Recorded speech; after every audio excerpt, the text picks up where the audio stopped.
ಹೊರಗಡೆ ಇದ್ದೆ, ಬೆಳಗ್ಗೆ ಅರ್ಲಿ ಮಾರ್ನಿಂಗ್ ಫ್ಲೈಟಲ್ಲಿ ಬಂದಿದ್ದೆ. ಹೊರಗಡೆ ಇದೆ ಬಂದ ಕೂಡಲೇ ನಾನು ರಾತ್ರಿಯಿಂದನೇ ಫಾಲೋ ಮಾಡ್ತಾ ಇದ್ದೆ ಏನು ನಡೆದಿದೆ ಅಂತಂದರೆ, ಇದು ಒಂದು ರೀತಿಯಾಗಿ ಆಗಿರೋ ಪ್ರಾಬ್ಲಮ್.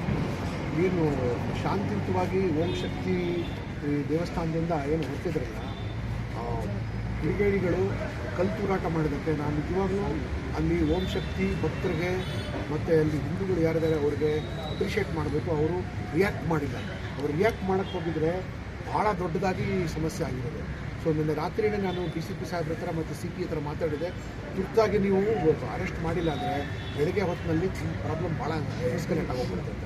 ರಾತ್ರಿ ಪೂರ್ತಿ DCP ಯತೀಶ್ ಅವರು ಮತ್ತು ACP ಭರತ್ ರೆಡ್ಡಿ ಅವರು ಮತ್ತು ಕೆಂಪೇಗೌಡರು ಮತ್ತು ಎಲ್ಲ ಆಫೀಸರ್ಸು ಎಲ್ಲ ಸೇರಿ ಅವರು ಕಾರ್ಯಾಚರಣೆ ನಡೆಸ್ಬಿಟ್ಟು ಯಾರಿದ್ದಾರೆ ಕಿಡಿಗೇಡಿಗಳು ಅವ್ರಿಗೆ ಐಡೆಂಟಿಫೈ ಮಾಡಿದ್ದಾರೆ.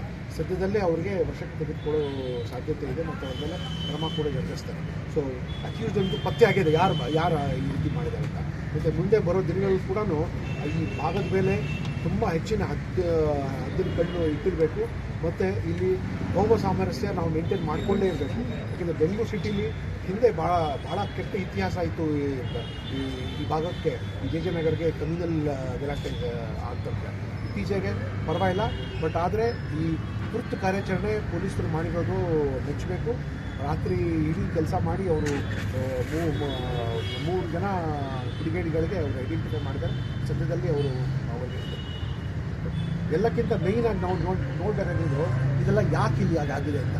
ಈ ಚಾಮರಾಜಪೇಟೆ ಇದೆಲ್ಲ ಇಡೀ ಬೆಂಗಳೂರಿನಲ್ಲಿ ಎಲ್ಲಕ್ಕಿಂತ ಆಗಿರೋದು ಮತ್ತು ಎಲ್ಲಕ್ಕಿಂತ ಹೊಲಸು ಇಲ್ಲಿ ಡೆವಲಪ್